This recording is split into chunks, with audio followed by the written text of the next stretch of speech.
बच्चों आज हम फिज़िक्स का दूसरा लेसन पढ़ेंगे, विद्युत फ्लक्स तथा गॉस प्रमेय। ठीक है, इसमें सबसे पहला टॉपिक जो तुम्हारा है वो है क्षेत्रफल वेक्टर कि क्षेत्रफल वेक्टर क्या होता है। देखो तुम लोगों को पता है बच्चों कि ये हमारा क्या है, एक सरफेस है जिसका क्षेत्रफल ए है। ठीक, अगर हम इस मैग्नीट्यूड के साथ इसकी डायरेक्शन भी जोड़ दें तो वो हमारा क्या बन जाता है, एरिया वेक्टर। तो क्षेत्रफल की जो दिशा होती है वो क्या होती है, क्षेत्रफल पर बाहर खींचे गए अभिलंब के अनुदिश होती है। ठीक है, तो जो हमने माना कोई हमारा जो समतली क्षेत्रफल है वो ए है, उसका मैग्नीट्यूड ए है और क्षेत्रफल की दिशा है वो बाहर की तरफ खींचे गए इस क्षेत्रफल पर बाहर की तरफ खींचे गए अभिलंब की दिशा में है। तो जो एरिया वेक्टर ए वेक्टर होगा वो हमारा क्या होगा, ए इंटू एन कैप। यहाँ एन कैप क्या शो कर रहा है, यहाँ एन कैप एरिया वेक्टर की डायरेक्शन को शो कर रहा है और ए क्या है, उस क्षेत्रफल वेक्टर का मैग्नीट्यूड। ठीक, तो जो एरिया वेक्टर होता है इस एरिया वेक्टर को बाहर की ओर खींचे गए अभिलंब के अनुदिश रिप्रेजेंट किया जाता है। ठीक है, अब इसके बाद घन कोण क्या होता है। घन कोण क्या होता है, हमने माना ये हमारा कोई 3 डायमेंशनल सरफेस है, मानो कोई गोला है या घन है और उस गोलीय पृष्ठ के क्षेत्रफल के द्वारा केंद्र पर जो कोण अंतरित होता है, इस पूरे सरफेस के द्वारा केंद्र पर जो कोण बनेगा उसे हम क्या कहते हैं, घन कोण कहते हैं। और किसी गोलीय पृष्ठ का जो क्षेत्रफल होता है वो हमने माना कि अगर सपोज़ हमने इस गोली पृष्ठ पर एक छोटा सा एलिमेंट डी ए लिया और इस डी ए की बाउंड्रीज़ को हमने इसके सेंटर ओ से मिलाया तो ये जो डी ए है वो सेंटर पर कितना कोण बना रहा है, डी ओमेगा कोण बना रहा है। ठीक है, तो जो समतली क्षेत्रफल डी ए है वो डी ए त्रिज्या के वर्ग के अनुक्रमानुपाती होता है। ठीक है, जब अनुक्रमानुपाती के साइन को आप इक्वल में लिखोगे तो कांस्टेंट डी डब्ल्यू है, तो D W is equal to क्या हो जाएगा, D A upon R square. ठीक, तो इस डी ओमेगा को, ये जो डी ओमेगा है, इस डी ओमेगा को हम घन कोण कहते हैं। लेकिन ये क्योंकि छोटे से एलिमेंट के द्वारा केंद्र पर बना कोण है, घन कोण है। ठीक है, तो पूरे पृष्ठ के कारण अगर निकालना हो तो क्या करोगे, तो पूरे पृष्ठ के लिए हम क्या करेंगे, पूरे पृष्ठ के लिए जो अगर घन कोण निकालना होता है तो हम गोले के पूरे पृष्ठ वाला जो क्षेत्रफल होगा वो वो जो कोण क्या होगा, omega is equal to A upon R square हो जाएगा। ए क्या है, इस पूरे पृष्ठ का क्षेत्रफल और इस गोले के पूरे पृष्ठ का जो क्षेत्रफल होता है वो 4 पाई आर स्क्वायर होता है। ए की वैल्यू की जब आप यहाँ पर रख दोगे तो इस पूरे पृष्ठ के द्वारा केंद्र पर बना कोण हमारे पास आ जाएगा, वो हो गया हमारा 4 पाई स्टेरेडियन। या स्टेरेडियन क्या है, इस घन कोण का मात्रक। ठीक, तो जो बच्चों घन कोण है, घन कोण का जो मात्रक होता है वो क्या होता है, स्टेरेडियन होता है। अगर फॉर्मूले में हम जो हमारे पीछे फॉर्मूला था D omega is equal to D A upon R square, इसमें अगर हम D A is equal to R square रख देंगे तो D omega is equal to क्या आ जाएगा, एक स्टेरेडियन। तो यहाँ से एक स्टेरेडियन की परिभाषा आ गई कि एक स्टेरेडियन वह घन कोण है जो गोले के पृष्ठ के उस भाग द्वारा गोले के केंद्र पर बनाया जाता है जिसका क्षेत्रफल गोले की त्रिज्या के वर्ग के बराबर हो। इसका मतलब कि ये हमने जो छोटा सा एलिमेंट जो यहाँ पर हमने डी ए लिया था, इस डी ए के द्वारा क्या कोण बना था, डी ओमेगा, है ना। तो इस डी ओमेगा का मान एक स्टेरेडियन के बराबर होगा या एक स्टेरेडियन वह घन कोण होगा जो जिसे गोले के एक पृष्ठ के भाग के द्वारा केंद्र पर बनाया जाता है, जबकि इस भाग का क्षेत्रफल त्रिज्या के वर्ग के बराबर होता है।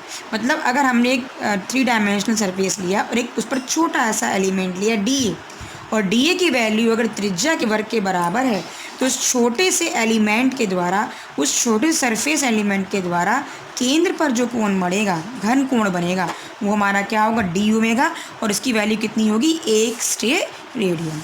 चलो बच्चों, अब इसके बाद जो नेक्स्ट टॉपिक है वो है हमारा, इसके बाद अगर सपोज़ जो ये हमने माना इसमें कि ये हमारा एक क्या है, एक एरिया वेक्टर है और इससे आर दूरी पर एक बिंदु पी है और ये जो एन कैप है ये क्या शो कर रहा है, यूनिट वेक्टर की डायरेक्शन को शो कर रहा है।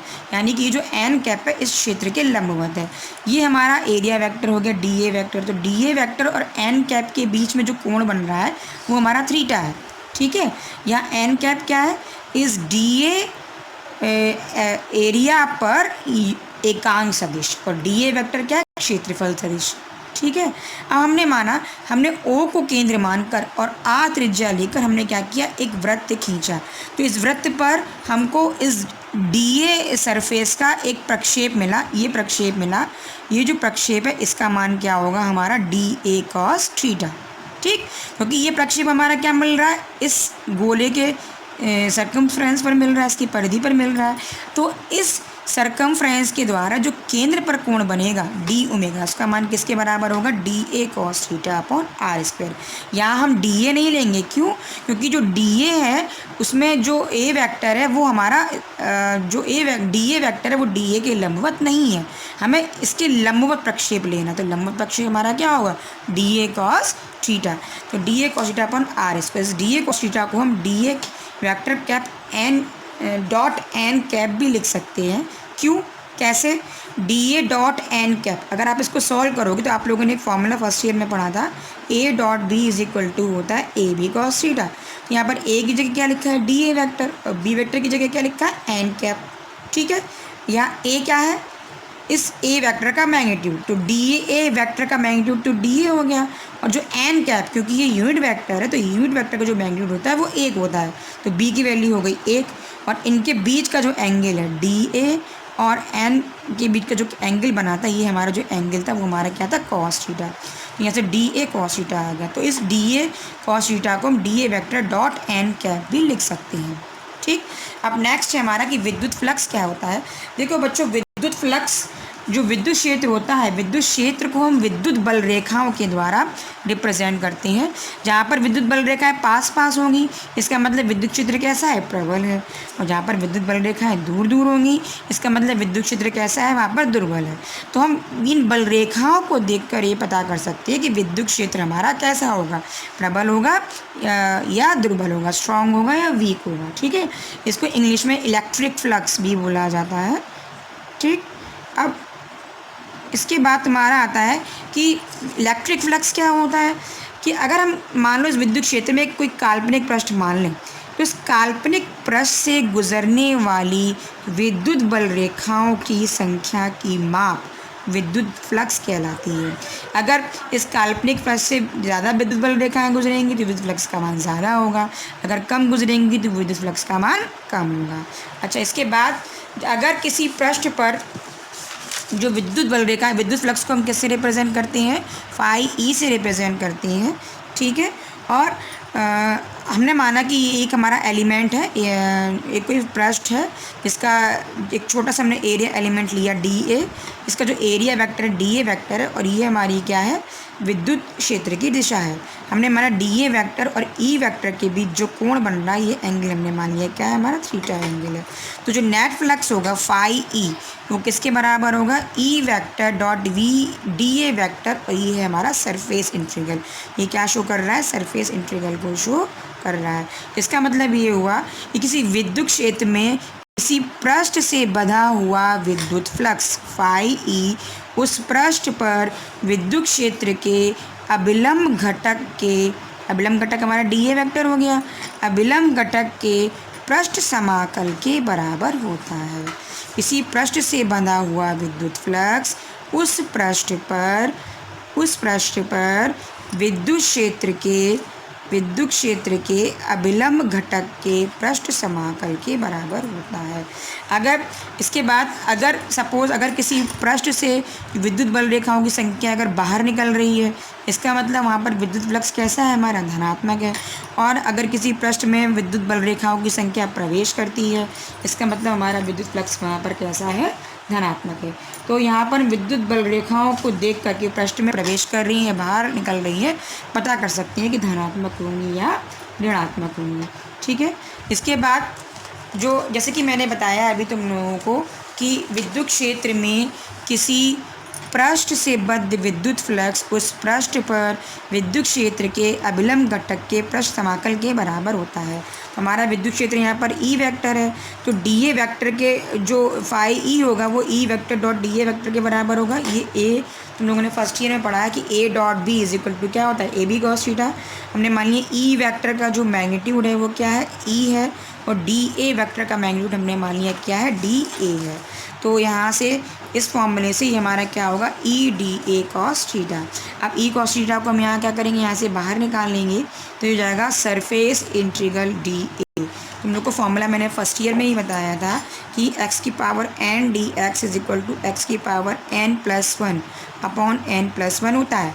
तो यहाँ पर जो मेरा इंटीग्रल है वो डी ए है, तो यहाँ a की पावर क्या है, 0। हम a के सापेक्ष इंटीग्रल कर रहे हैं तो a की पावर 0 होगी, तभी यहाँ पर क्या आएगा, 1 आएगा। अगर ये फॉर्मूला लगाओगे तो a की पावर यहाँ n की वैल्यू 0 है, यानी कि 0+1 अपॉन 0+1 यानी कि a अपॉन 1 यानी कि क्या हो गया, a। यानी कि 1 इंटू डी ए का जो इंटीग्रल होगा वो हमको क्या मिलेगा, a मिलेगा। ठीक, अब फाई ई किसके बराबर हो गया, ई कॉस थीटा इंटू ए के बराबर हो गया, यानी कि ई ए कॉस थीटा। अगर हम इसको डॉट प्रोडक्ट के रूप में लिखें तो इसको हम ई वेक्टर डॉट ए वेक्टर लिख सकते हैं। अब इसमें दो कंडीशंस हैं। पहला कि अगर जो विद्युत क्षेत्र की दिशा है, ई वेक्टर की जो दिशा है वो क्षेत्रफल वेक्टर के पैरेलल में है। अगर दोनों पैरेलल होंगे, ये हमारा क्या है, ई वेक्टर है और यही डायरेक्शन हमारी क्या है, एरिया वेक्टर की भी है, तो इनके बीच का कोण क्या हो जाएगा, 0 डिग्री हो जाएगा।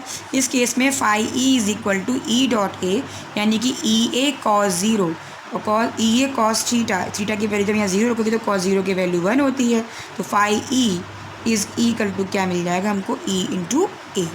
ठीक है, अब इसके बाद जो दूसरी कंडीशन है वो है हमारी कि अगर विद्युत क्षेत्र क्या है, एरिया वेक्टर के लंबवत है। ये हमारी विद्युत क्षेत्र की दिशा है और ये हमारी एरिया वेक्टर की दिशा है। अगर हम कोई सरफेस एलिमेंट लें, कोई पृष्ठ लें जिसमें विद्युत क्षेत्र क्या है, एरिया वेक्टर के लंबवत है, तो इस केस में ये जो थीटा है इसकी वैल्यू हमारी कितनी होगी, 90 डिग्री हो गई। फॉर्मूला क्या लगाओगे, phi E is equal to E vector dot A vector, यानी कि ई ए कॉस थीटा। ये किससे हुआ, ए बी कॉस थीटा के फॉर्मूले से हो गया, और थीटा की वैल्यू 90 है। कॉस 90 कितना होता है, 0। 0 को जब ई इंटू ए से मल्टीप्लाई करोगे तो पूरा हमको क्या मिल जाएगा, 0 मिल जाएगा। अच्छा, मैं आप लोग एक होमवर्क दे रही हूँ। आप लोग फाई ई यानी विद्युत फ्लक्स का मात्रक और विमाएँ निकाल के उसको इसका आंसर सेंड करिएगा अगर, ठीक है। इसके बाद किसी गॉस की थ्योरम, ये बहुत इंपॉर्टेंट थ्योरम है बच्चों, इसको ध्यान से समझो क्योंकि बाद में इसी थ्योरम के एप्लीकेशंस भी हैं। अगर ये थ्योरम आपको समझ में आ जाएगी तो आप इस एप्लीकेशंस को भी क्या कर लोगे, डिराइव कर लोगे। तो जो गॉस की थ्योरम है, गॉस की थ्योरम क्या कहती है कि किसी बंद पृष्ठ से गुजरने वाला विद्युत फ्लक्स फाई ई उस पृष्ठ द्वारा परिबद्ध आवेश Q का 1/ε0 गुना होता है। हमने मानी ये कोई मेरा बंद सरफेस है और ये एक चार्ज Q को घेरता है और इससे जो इसका जो एरिया वेक्टर है वो हमने एरिया मान लिया A है, तो phi E is equal to क्या हो जाएगा, Q/ε0। अभी तुम लोगों ने पढ़ा विद्युत फ्लक्स की परिभाषा के according phi E is equal to क्या होना चाहिए, surface integral E vector dot D A vector, तो यानी कि Q/ε0। ठीक है, अब इसके बाद बच्चों इसका डेरिवेशन हम कैसे प्रूव करेंगे, इसको ये देख लो। हमने मान लिया ये हमने कोई बिंदु आवेश Q लिया। ये बिंदु आवेश एक बंद पृष्ठ A के भीतर, ये हमारा कोई बंद पृष्ठ है, इस बंद पृष्ठ A के भीतर क्या है, स्थित बिंदु O पर स्थित है। और इस पृष्ठ पर, ये जो पृष्ठ है इस पर हमने एक बिंदु P ले लिया, यहाँ पर ये बिंदु P है और इस बिंदु P के चारों ओर एक छोटा सा एरिया वेक्टर लिया DA। ठीक, अब हमने मान लिया कि इस बिंदु P की O से जो दूरी है, ये दूरी हमारी कितनी है, R है। तो जो एरिया वेक्टर जो होगा DA वेक्टर, वो क्या होगा, DA वेक्टर हमेशा क्या होता है, पृष्ठ पर खींचे गए अभिलंब के अकॉर्डिंग होता है। तो हमने इस पर ये अभिलंब खींच दिया DA वेक्टर, इसी डायरेक्शन में हमारा क्या होगा, n कैप होगा। और ये डायरेक्शन क्या शो कर रही है, विद्युत क्षेत्र की दिशा को। हमने मान लिया E वेक्टर और DA वेक्टर के बीच का जो एंगल है वो क्या है, थीटा है। ठीक है, तो इस छोटे से एलिमेंट के कारण इस O पर जो हमारा एंगल बना, ये हमारा डी ओमेगा छोटा सा एंगल बना। तो जो इस छोटे से एलिमेंट के कारण जो हमारा विद्युत फ्लक्स होगा, इस छोटे से वेक्टर से जितने विद्युत फ्लक्स बाहर की ओर जाएगा उसका मान क्या होगा, फॉर्मूले से D phi E is equal to E vector dot D A vector. D phi E क्यों लिखा, क्योंकि आपने एक छोटा एलिमेंट डी ए लिया है। ठीक, अब फॉर्मूला हमारा क्या होता है, ये ई vector dot D A vector है, ए बी कॉस थीटा से E D A cos theta. ठीक है। अच्छा, तुम लोगों ने फर्स्ट लेसन में ये पढ़ा था कि अगर किसी बिंदु पर आवेश प्लस क्यू रखा जाए तो उससे आर दूरी पर विद्युत क्षेत्र की तीव्रता का फॉर्मूला क्या होता है, E = 1/4 pi epsilon naught Q upon R square. आप इस वैल्यू को इस इक्वेशन नंबर 1 में रख दीजिए। यहाँ से डी फाई ई = क्या आ जाएगा, 1/4 pi epsilon naught Q upon R square है, तो ई की जगह आ गया और डी ए कॉस थीटा को हमने ऐसे ही लिख दिया। अब यहाँ पर हमने Q upon 4 pi epsilon naught इसको बाहर निकाल लिया, यहाँ बचा D A cos theta upon R square. ठीक, अब जो डी फाई ई था हमारा, वो एक डी फाई ई छोटे से एलिमेंट के कारण था। ठीक है, तो घन कोण डी ओमेगा बन रहा था, तो डी ओमेगा = क्या होगा, D A cos theta upon R square. Formula तुम लोगों ने पीछे पढ़ा ही था अभी कि डी ओमेगा = क्या होता है, D cos theta upon R square, इस फॉर्मूले के अकॉर्डिंग। तो हमने क्या किया, जो पीछे D A cos theta upon R square था उसको डी ओमेगा से रिप्लेस कर दिया। हमने पीछे क्या निकाला था, हमने निकाला था पीछे D phi E = Q upon 4 pi epsilon naught D A cos theta upon R square. तो इस वैल्यू को यहाँ पर मैं डी ओमेगा से रिप्लेस कर दूँगी, तो मेरे पास क्या आ जाएगा, D phi E = Q upon 4 pi epsilon naught D omega. ठीक, ये क्या है, एक छोटे से एलिमेंट से गुजरने वाला विद्युत फ्लक्स। मुझे पूरे पृष्ठ से गुजरने वाला विद्युत फ्लक्स चाहिए, तो हम क्या करेंगे, इसका इंटीग्रेशन कर देंगे। जब इंटीग्रेशन करेंगे दोनों तरफ का, तो डी फाई ई के बराबर हो गया और इसमें Q upon 4 pi epsilon not constant होते बाहर आ गया, तो integration D omega. Integration D omega मतलब क्या है कि पूरे सरफेस के द्वारा केंद्र पर बना कोण। तो तुम लोगों ने पीछे पढ़ा था वो 4 पाई के बराबर होता है, तो हमने यहाँ पर डी ओमेगा की जगह क्या लिख दिया, 4 पाई से 4 पाई कैंसिल हो जाएगा, तो फाई ई = क्या हो जाएगा, Q अपॉन एप्सिलॉन नॉट। ठीक है, और यही हमारी गॉस की थ्योरम है कि गॉस की थ्योरम क्या कहती है कि किसी बंद पृष्ठ से गुजरने वाला विद्युत फ्लक्स, कंडीशन है कि सरफेस कैसा होना चाहिए, आपका बंद पृष्ठ होना चाहिए। तो किसी बंद पृष्ठ से गुजरने वाला विद्युत फ्लक्स फाई ई उस पृष्ठ द्वारा घेरे गए, उस पृष्ठ के द्वारा अगर कुल आवेश Q घेरा जाता है तो उस पृष्ठ द्वारा परिबद्ध कुल आवेश Q का 1/एप्सिलॉन नॉट गुना होता है। ठीक है, अगर सपोज आपको अगर एक सरफेस है, इसके अंदर बहुत सारे आवेश हैं, ये +Q1 आवेश है, यहाँ +Q2 आवेश है, -Q3 आवेश है, -Q4 आवेश है। अगर आपको नेट फ्लक्स निकालना हो तो आप नेट फ्लक्स कैसे निकालेंगे, phi E = 1/एप्सिलॉन not Q1 + Q2 -Q3 -Q4, मतलब जो भी आवेश होंगे वो उनके बीजगणितीय योग के बराबर होंगे। ठीक है, समझ में आया बच्चों आपको सबको यहाँ तक। इसके बाद जो गॉसियन सरफेस होता है, गॉसियन सरफेस क्या होता है, गॉसियन सरफेस की कुछ विशेषताएं होती हैं, उसको मैं बता रही हूँ कि गॉसियन सरफेस एक बंद पृष्ठ होता है जिसमें गुरुत्वीय, विद्युत तथा चुंबकीय क्षेत्रों के फ्लक्स की गणना की जाती है। इसकी कुछ प्रॉपर्टीज़ हैं गॉसियन सरफेस की। क्या होता है कि यह एक बंद पृष्ठ होना चाहिए और जिससे कि उन बिंदुओं के बीच जो पृष्ठ के भीतर हैं, पृष्ठ पर हैं अथवा पृष्ठ के बाहर हैं के बीच स्पष्ट अंतर किया जा सके। मतलब जो गॉसियन सरफेस होता है एक बद्ध सरफेस होता है। ठीक है, यह पृष्ठ उस बिंदु से गुजरना चाहिए जहाँ पर विद्युत क्षेत्र ज्ञात करना हो। अगर मान लो अब अगर आपको कहीं पर विद्युत क्षेत्र का मान निकालना है तो हमें क्या करना है, वहाँ पर एक ऐसा पॉइंट लेना पड़ेगा जिससे होकर ये सरफेस गुजरे। पृष्ठ की आकृति स्रोत के सममित होनी चाहिए। मतलब अगर आपको +Q आवेश के कारण निकालना है तो आगे पीछे दोनों सिमेट्रिक होना चाहिए, सममित होना चाहिए, जिससे कि क्षेत्र पृष्ठ के प्रत्येक बिंदु पर लंबवत हो तथा परिमाण में नियत हो, जिससे कि तुम्हारा जो क्षेत्र हो, एरिया हो, क्या हो, पृष्ठ के प्रत्येक बिंदु पर लंबवत और परिमाण में नियत हो। तो गॉसियन सरफेस की 3 प्रॉपर्टीज़ हैं। पहली क्या, एक बंद सरफेस होना चाहिए, बंद पृष्ठ होना चाहिए। दूसरा, यह उस बिंदु से होकर गुजरना चाहिए जिस बिंदु पर आपको विद्युत क्षेत्र ज्ञात करना है। ऐसा ना हो कि जिस बिंदु से निकालना है वो बिंदु क्या उस पृष्ठ से बाहर चला जाए, ऐसा नहीं होना चाहिए। तीसरा क्या है कि जो पृष्ठ की आकृति आप गॉसियन सरफेस जब बनाओगे, मानोगे, तो वो सिमेट्रिक होना चाहिए, मतलब दोनों तरफ एक जैसा, आगे पीछे दोनों तरफ एक जैसा होना चाहिए, जिससे जो पृष्ठ क्षेत्रफल हो, क्षेत्र एरिया वेक्टर हो, वो पृष्ठ के प्रत्येक बिंदु पर लंबवत और परिमाण में नियत हो। ठीक है बच्चों।